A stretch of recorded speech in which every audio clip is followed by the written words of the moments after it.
hoy vamos a escuchar el cuento de Ronquidos. Todo estaba en silencio en la granja. El perro estaba durmiendo y el gato estaba durmiendo. Vaca estaba dormida y oveja estaba dormida. Cerdita estaba dormida. Y todos los cerditos también. Y Ronquido. Todo estaba en silencio hasta que... Y Ronquido. Y gato se despertó. Vaca se despertó. Y oveja se despertó.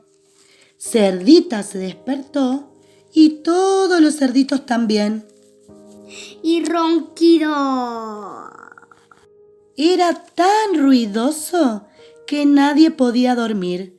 Ni gato, ni vaca, ni oveja, ni cerdita, ni todos los cerditos.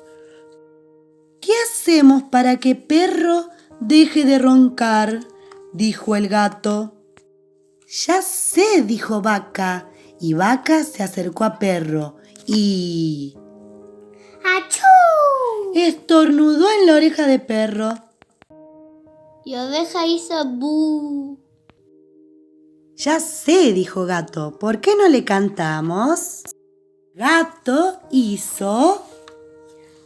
miau. Vaca hizo... Mu. y oveja hizo... Me. ronquidos. Cerdita hizo... Oink. y todos los cerditos hicieron... Oink, oink. ronquidos. Luego, al salir el sol, Gallo se despertó y cantó. Cocorocó. Y Perro se despertó sobresaltado.